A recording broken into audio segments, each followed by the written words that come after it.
आत्मा का बदला, भटकती आत्मा की कहानी। एक बार एक क्राइम रिपोर्टर अपनी गाड़ी से कहीं जा रहा होता है, लेकिन अचानक उसकी गाड़ी के सामने एक आदमी बेसुध हालत में आकर गिर जाता है। तभी क्राइम रिपोर्टर अचानक अपनी गाड़ी का ब्रेक लगा लेता है, लेकिन वह बहुत घबरा जाता है। उसे समझ नहीं आता कि इतने सुनसान रास्ते में यह आदमी कहां से आया। तभी वह हिम्मत करके गाड़ी से बाहर निकलता है और उस आदमी को उठाता है। तभी वह घबराते हुए रिपोर्टर से बताता है कि कोई उसे जान से मारना चाहता है, इसलिए वह अपनी जान बचाकर भाग रहा था। लेकिन रिपोर्टर को उसकी बात पर भरोसा नहीं होता। फिर भी रिपोर्टर उसे अपनी गाड़ी में बैठाकर हॉस्पिटल ले जाने को कहता है, लेकिन वह आदमी पहले पुलिस स्टेशन जाने की बात कहता है। अब रिपोर्टर को थोड़ा उस पर भरोसा होने लगता है, लेकिन अब रिपोर्टर के दिल में यह ख्याल आ जाता है कि क्यों ना यह केस वह सुलझा दे और बाद में पुलिस को इन्फॉर्म करे। और यही रिपोर्टर की सबसे बड़ी गलती होती है, जो कि एक नए अध्याय की शुरुआत करती है। अब तक रिपोर्टर को उस इंसान पर पूरा भरोसा हो चुका होता है और वह उसकी बातों में आ जाता है। वो इंसान एक हॉस्पिटल का नाम बताता है और कहता है वहां की एक डॉक्टर को वह जानता है और उसके पास जाने की जिद करता है। तभी रिपोर्टर उसकी बात मानकर उसे वहां ले जाता है। हॉस्पिटल पहुंचकर उन्हें पता चलता है कि डॉक्टर तो आज छुट्टी पर है और वह अपने घर में ही होंगे। तभी वह इंसान रिपोर्टर से कहता है कि डॉक्टर से घर जाकर मिलते हैं। रिपोर्टर के मना करने के बावजूद भी वह उसे चलने को मना लेता है। तभी दोनों डॉक्टर के घर के लिए निकल पड़ते हैं और जैसे ही घर पहुंचते हैं तो ये डॉक्टर रिपोर्टर की पहचान का होता है। ये दोनों एक दूसरे को देख करके मुस्कुराते हैं, लेकिन साथ आए हुए इंसान की आंखें लाल हो जाती है। उसके अंदर अजीब सा गुस्सा दिखाई देता है। डॉक्टर रिपोर्टर को घर के अंदर बुलाते हैं। डॉक्टर घर में अकेले ही होते हैं और इतनी रात को अचानक इनके आने से डॉक्टर को कुछ अजीब लगता है। फिर भी वह रिपोर्टर से पहले से परिचित होने की वजह से दिमाग पर ज्यादा जोर नहीं देते हैं। तभी रिपोर्टर डॉक्टर को सारी घटना बताते हैं, लेकिन डॉक्टर को फिर भी यह बात समझ नहीं आती कि यह आदमी उन्हें कैसे जानता है जो रिपोर्टर के साथ आया है। तभी वह इंसान डॉक्टर के बारे में कुछ पुरानी बातें बताता है, जिसकी वजह से डॉक्टर को भी यकीन हो जाता है कि वह इंसान सच बोल रहा है।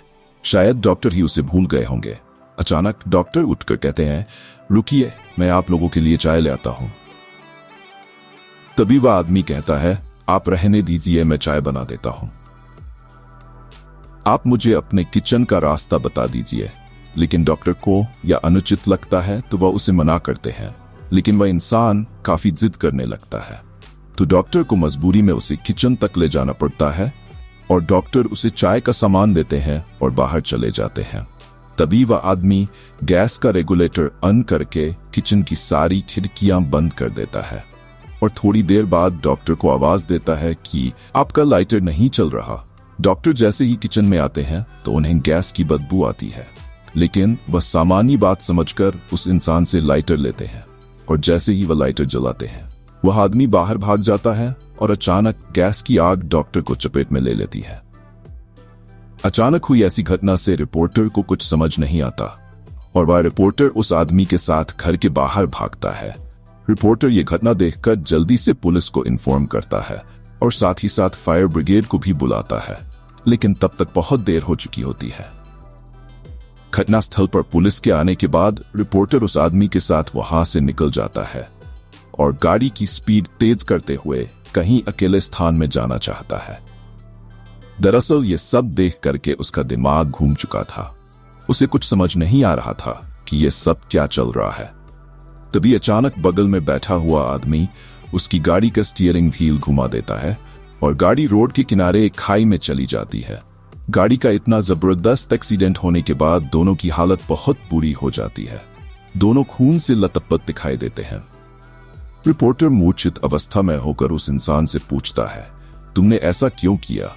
तभी वह इंसान जोर जोर से हंसने लगता है और रिपोर्टर से कहता है, मेरा सोनू सो गया। रिपोर्टर ये सुनकर चकित रह जाता है, क्योंकि इस नाम से तो उसे उसकी प्रेमिका बुलाती थी जो कुछ सालों पहले गुजर चुकी थी, जिसकी वजह ये रिपोर्टर ही था जिसने उसे अपने प्यार के जाल में फंसाकर उसे गर्भवती कर दिया था। और जब बाद में लड़की ने शादी करने के लिए कहा है तो वह मना करने लगा। लेकिन लड़की की जिद करने के बाद वह शादी के लिए मान गया। लेकिन लड़की को क्या पता कि यह तो केवल उसका दिखावा था और रिपोर्टर की मौत से यह कहानी खत्म हो जाती है।